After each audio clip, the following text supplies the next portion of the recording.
So welcome to part 2 of the modern responsive freehand tutorials. Let's get started with just one of the basic moves of a responsive counterweight play, which is going to be the toss over.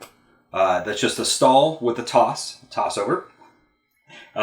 Let's start with the stall. Just in case you don't know how stalls work, I want to cover that because they're pretty crucial. A stall looks like this. This is the trapeze stall. It's kind of the fundamental move of responsive play with all sorts of stuff you can do from here with like flips, neat things. I can't do flips, so instead I got into a counterweight play. That's a different story. But yeah, let's talk about just the basic move. All you're going to do is toss a breakaway and tug. You're going to toss to your yo-yo side, your yo-yo hand side. For me, that's the right side. Let it swing in a U shape and tug. So right when it gets here, I tug. And I keep my finger out.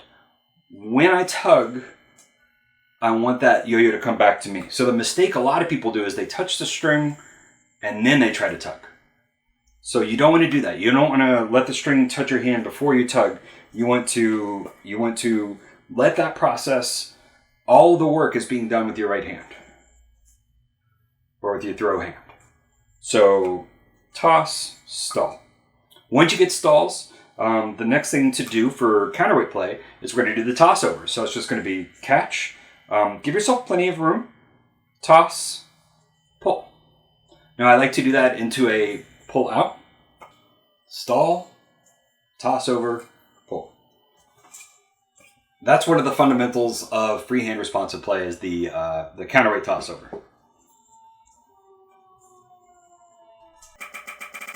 So one of the ways this is pretty different than normal counterweight play is usually when you do a 5A freehand, you do a suicide like this.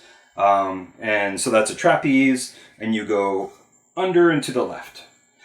For this, we're doing the opposite motion. You're going catch, and you're tossing over. Now, you can do a suicide from a stall. It's just harder. That's all. You can do it. But you'll find that the other technique is a little bit more consistent and probably what you're going to end up doing anyway. So that's part 2 of the modern responsive counterweight tutorial. The stall with the toss over, also the suicide if you want to practice that as well.